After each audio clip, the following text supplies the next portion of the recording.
우리는 10월 한 달 사랑의 언어라는 주제로 함께 하나님의 말씀을 나누었습니다.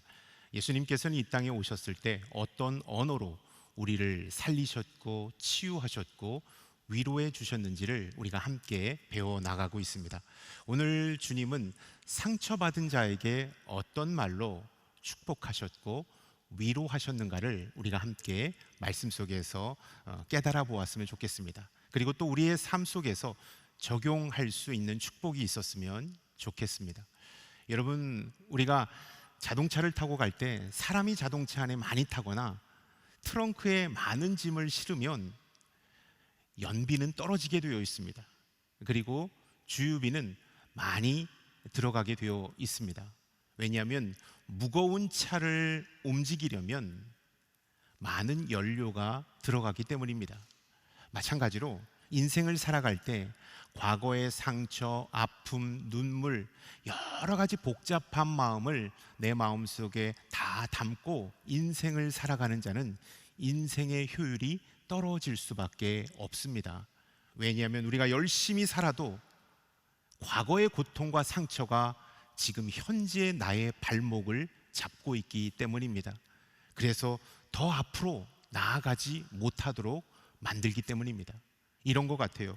우리가 자동차를 운전할 때 사이드 브레이크를 채우고 악셀에다를 밟으면 RPM은 올라가지만 굉음은 나지만 앞으로 전진하지 않는 것처럼 우리의 상처와 아픔, 내가 지금까지 있었던 모든 인생의 큰 고통이 내 안에 있으면 내가 전진하지 못하도록, 내가 앞을 향하여 나아가지 못하도록 만든다라는 사실입니다.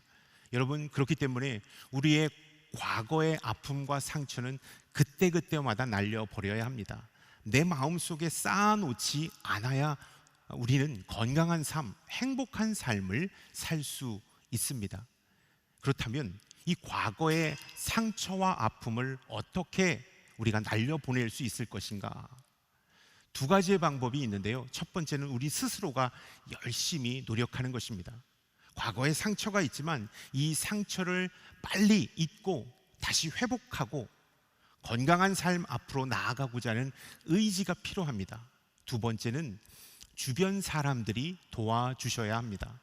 상처받은 사람 주변에서 그 상처를 다시 한번 기억하지 않도록, 그 상처 때문에 아파하지 않도록 주변 사람들이 도와주는 것이 참 중요합니다. 말 한마디를 하더라도 우리는 상처받은 사람에게 조심해야 하고 또 그를 어떻게 하면 그 상처 가운데 회복시킬 수 있을 것인가를 고민하면서 한마디를 해야 합니다.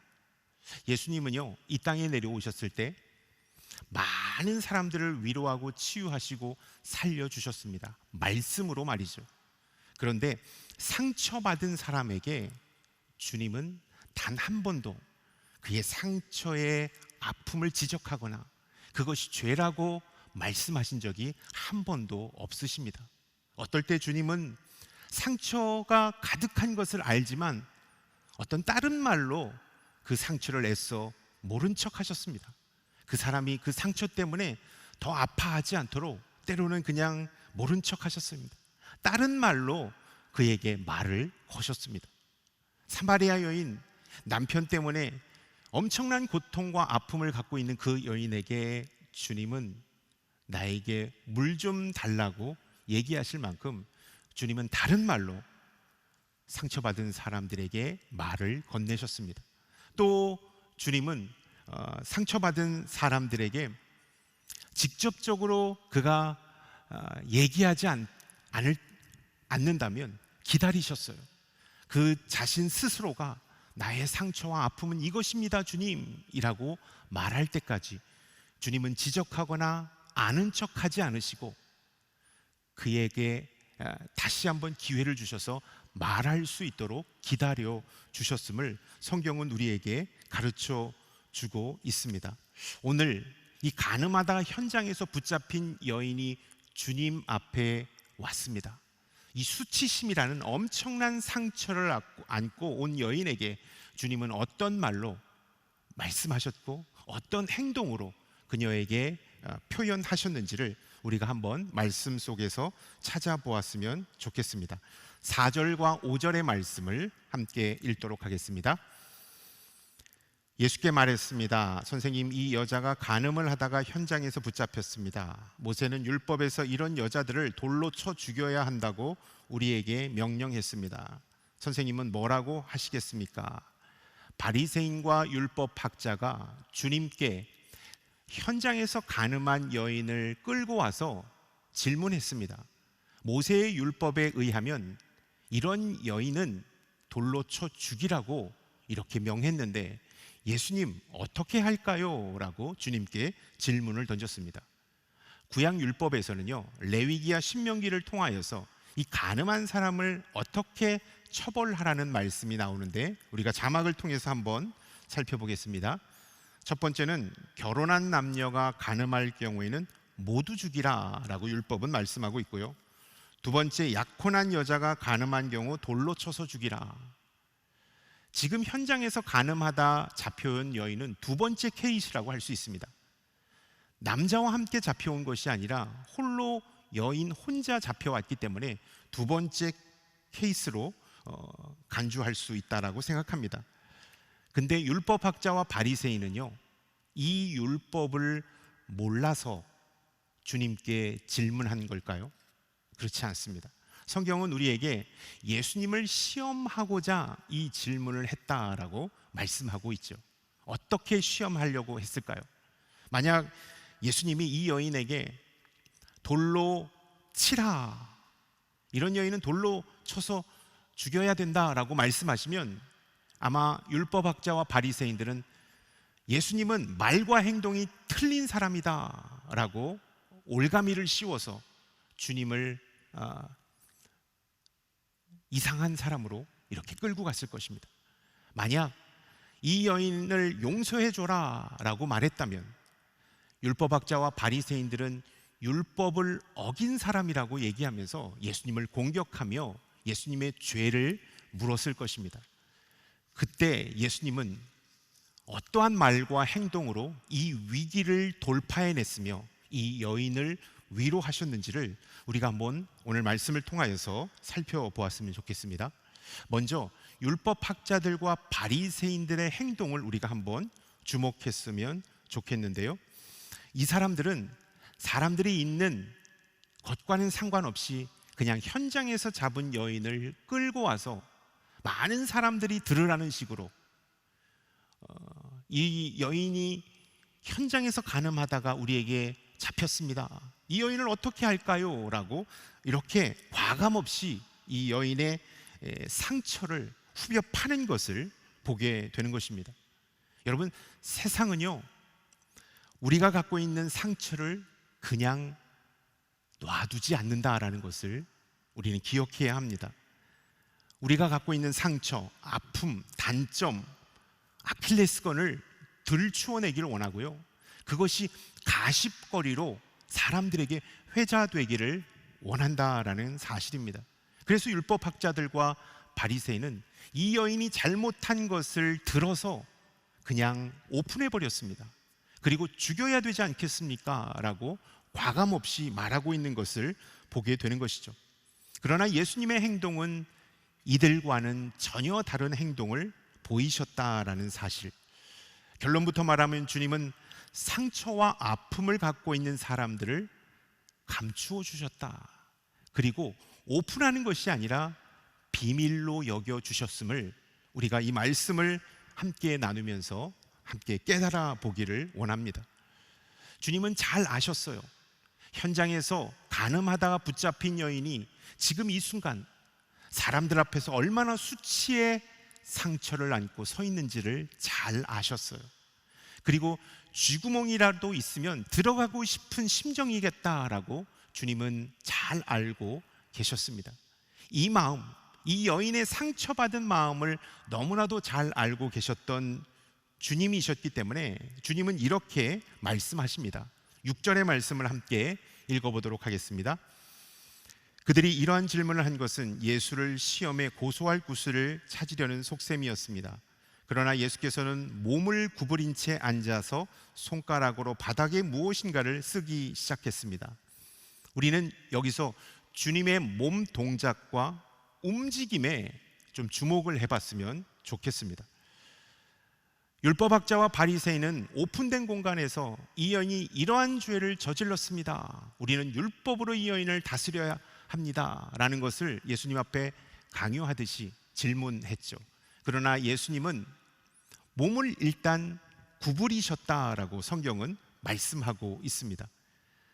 그리고 예수님은 그녀의 잘못을 지적하지 않으셨다라는 것입니다.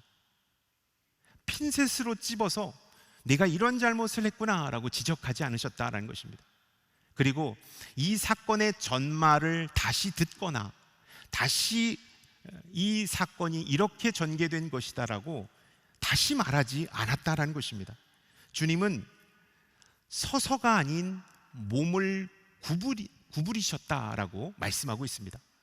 그리고 말이 아닌 글로 이 상황을 표현하셨다. 우리가 여기서 이런 걸 주목했으면 좋겠어요.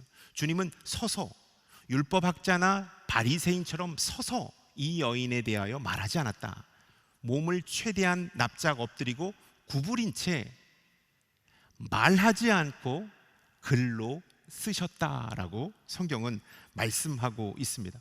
왜 주님은 몸을 구부리고 앉아서 말 대신 글로 쓰셨을까요? 성경은 우리에게 그 내용과 그렇게 하신 이유에 대해서 말씀하지 않으십니다. 그런데 예수님께서 왜 이렇게 구부리셨을까? 그리고 말 대신 글로 표현하셨을까? 저는 이 대목에 대해서 회복사역자로 많이 고민하고 기도하고 또 묵상해 봤어요. 그리고 나서 제가 내린 결론, 성경은 우리에게 왜 그렇다라고 가르쳐 주지 않지만 이 말씀을 기도하는 가운데 묵상하고 다시 묵상하면서 저에게 깨달음을 주셨는데, 주님은 말 대신 글로, 서서가 아닌 가장 엎드린 채 이 여인, 수치와 상처 가운데 있는 이 여인에 주목시키지 않고 당신이 엎드리고 글로 표현하면서 시선을 돌리는 것이죠. 그리고 다시 한번 이 여인의 어떤 수치스러움을 가려주시기 위하여 주님은 구부린 채 다시 글로 쓰고 있다라는 것을 우리가 이 말씀 속에서 한번 생각했으면 좋겠습니다.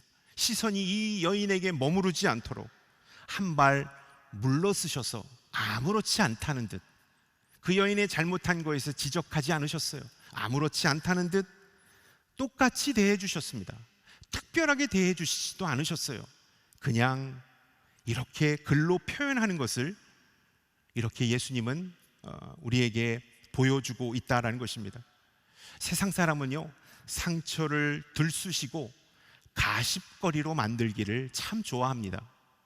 그러나 주님은 우리의 상처를 그 누구보다도 아파하시면서 보듬어 주길 원하시고, 사람들에게 오픈하는 것이 아니라 주님과 나만이 아는 비밀로 여기며 간직하기를 좋아하신다라는 것입니다.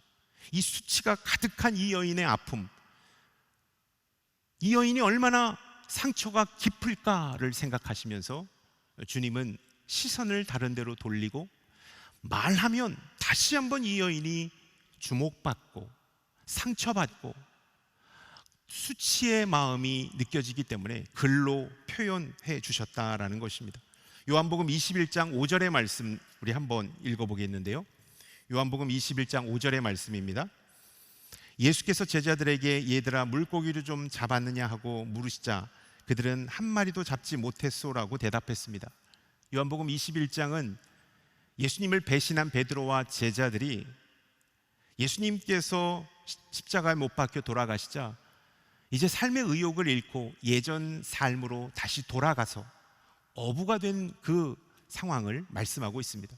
그때 주님은 부활하셔서 다시 그 제자들에게 다가가셨습니다.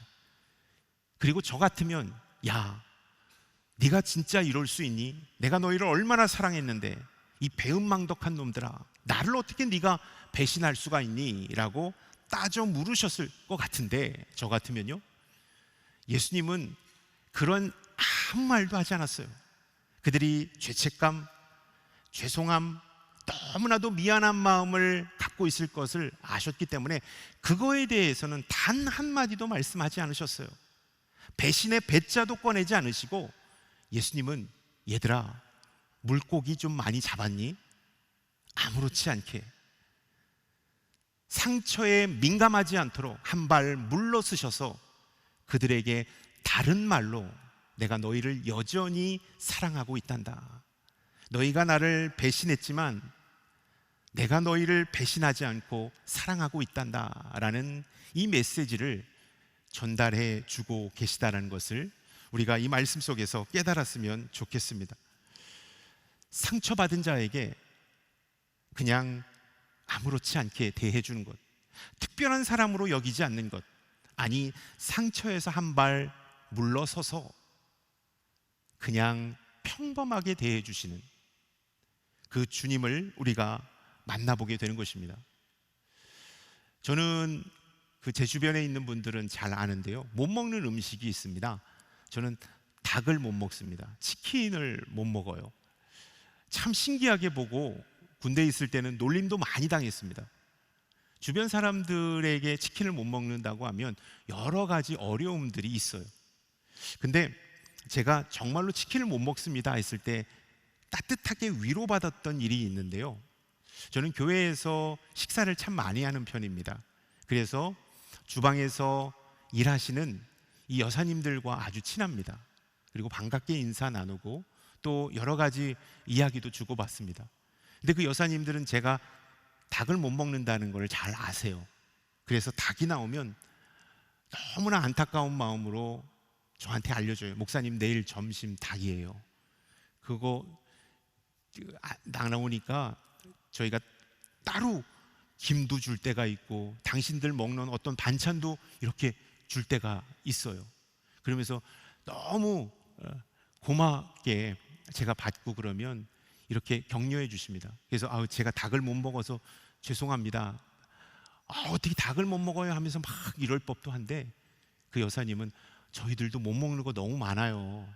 닭 안 먹더라도 다른 걸로 단백질은 보충하세요 라는 이런 말씀을 해주실 때 정말로 큰 위로가 된 적이 있습니다. 상처, 아픔, 왜 닭을 못 먹습니까? 뭐 알레르기 반응 있나요? 라고 사람들이 물어봐요. 그 이유를 듣고 더 박장대소하고 또 이게 이슈화 될 때가 참 많습니다. 어릴 적에 닭장에 갇혔습니다.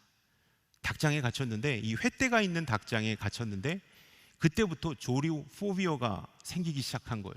그래서 치킨을 무서워서 못 먹는다라고 말하면 사람들이 믿지를 않습니다. 그래서 닭을 못 먹는데 그걸 위로해 주면서 이렇게 답변해 주시고 김도 주시고 다른 볶음김치도 주시면서 위로해 주시는 여사님들을 통해서 참 큰 은혜를 제가 받고 감사한 마음을 가지고 있습니다. 상처를 특별하게 여기지 않는 것입니다.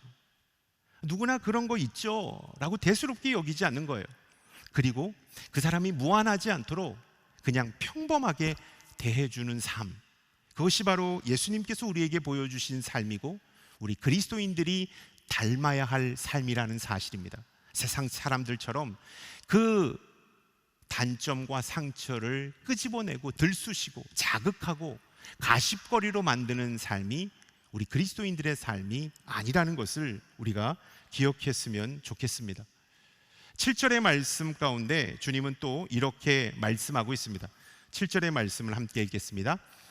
그들이 계속 질문을 퍼붓자 예수께서 일어나서 그들에게 말씀하셨습니다.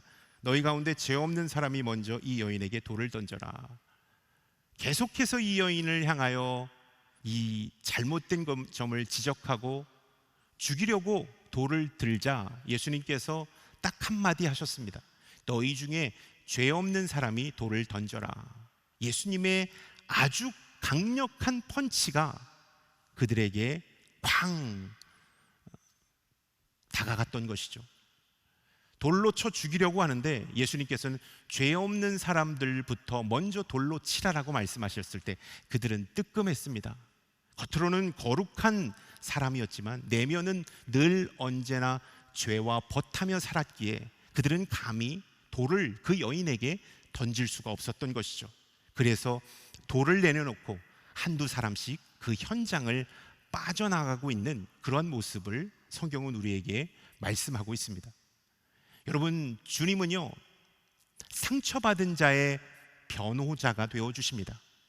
주님은 상처받은 자의 보호자가 되어 주심을 성경은 우리에게 7절의 말씀을 통하여서 가르쳐 주고 있습니다.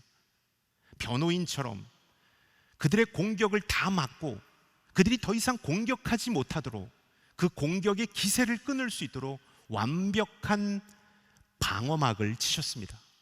그리고 그들의 공격을 무력화시키셨다라는 것을 우리가 이 7절의 말씀 속에서 깨달았으면 좋겠습니다. 그렇기 때문에 우리가 큰 상처를 안고 이 세상을 살아갈 때 지울 수 없는 상처로 인하여 날마다의 삶이 지옥이고 고통이고 눈물일 때 우리가 어디로 향해야 하냐면 우리의 변호자 되시고 우리의 보호자 되시고 우리에게 참 위로자가 되시는 예수 그리스도께 향해야 한다라는 사실을 여러분 기억할 수 있기를 바랍니다. 오늘 예배 드리시는 성도님들 가운데 제가 상처로 인하여 제가 과거의 아픔으로 인하여 오늘 제대로 삶을 살지 못하고 있습니다 라고 고백하는 분들이라면 우리의 보호자 되시고 우리의 변호자 되시고 우리의 위로자 되시는 예수 그리스도께로 향할 수 있기를 주님의 이름으로 축원합니다. 아멘. 주님은 10절과 11절의 말씀을 통하여서 이 여인에게 이렇게 말씀해 주셨습니다. 함께 10절과 11절의 말씀을 읽도록 하겠습니다. 예수께서 일어나 여인에게 물으셨습니다. 여인아, 그들은 어디에 있느냐? 너를 정죄한 사람이 한 사람도 없느냐? 여인이 대답했습니다. 선생님, 없습니다. 예수께서 말씀하셨습니다. 나도 너를 정죄하지 않겠다. 이제부터는 다시 죄를 짓지 마라. 예수님께서는 말씀하셨습니다. 나도 너를 정죄하지 않겠다. 이제는 다시 죄를 짓지 마라. 이 말씀이 어떠한 의미를 가질까요? 여인아, 너의 인생이 여기서 끝나는 것이 아니다. 이제 다시 이렇게 인생을 살지 말고 새롭게 인생을 살거라. 그러면 내가 너를 용서해 줄 것이다. 그리고 내가 너를 응원해 줄 것이다. 그리고 내가 너를 축복해 줄 것이다 라는 이 말씀의 의미가 담겨 있다라는 것을 우리가 이 말씀 속에서 기억했으면 좋겠습니다. 주님은 상처 입은 자에게 오늘 이 시간도 동일하게 말씀해 주고 있습니다. 정환아, 상처 때문에 힘들었지. 그렇지만 여기가 끝이 아니란다. 앞으로 내가 가야 할 길이 참 많이 남아 있단다. 이제 새롭게 인생을 시작하지 않겠니? 내가 그 인생의 인도자와 보호자가 되어줄게. 내가 너를 지켜줄게. 너는 반드시 다시 새로운 인생을 써갈 수 있을 거야. 내가 너를 응원한다. 내가 너를 축복한다 라고 주님은 우리에게 말씀해 주신다라는 것입니다. 그리고 다시는 죄를 짓지 말라라고 말씀하고 있습니다. 내가 너에게 세컨 찬스를 준다라는 것입니다. 다음 기회를 주님은 우리 가운데 허락해 주신다라는 것을 말씀하고 있습니다. 반대로 세상 사람들은 어떨까요? 세상은 우리의 상처와 아픔을 그 누구보다도 잘 기억합니다. 그리고 들추어내고 가십거리로 만들고 이 약점 때문에 너는 꿈을 펼치지 못할 거야. 네가 갖고 있는 상처 때문에 너는 정상적인 삶을 제대로 살아내지 못할 거야. 너 그냥 꿈 포기하는 게 어떠니? 네 상처가 아마 너의 인생의 발목을 잡을 거야 라고 사단은, 세상은 우리에게 그렇게 강력한 메시지를 보낸다라는 것입니다. 그러나 주님은 그렇지 않다라는 것입니다. 다시 시작하면 된다라고 말씀하고 있습니다. 이제 시작해도 늦지 않았다라고 말씀하고 있는 것이죠. 그리고 내가 너를 응원한다. 내가 너를 축복한다. 다시는 이런 삶이 너에게 펼쳐지지 않도록 내가 너를 보호해주고 너를 인도해주마 약속해 주신다라는 사실을 여러분 기억할 수 있기를 주님의 이름으로 축복합니다. 우리가 상처를 갖고 있으면요, 어떤 마음의 상처, 불안, 두려움, 걱정, 학대, 폭력, 다양한 상처가 우리 안에 있으면 우리는 어떻게 하냐면 과거에 매여 있는 삶을 삽니다. 그리고 현재를 제대로 살아가지 못해요. 그리고 미래를 바라볼 여유가 없습니다.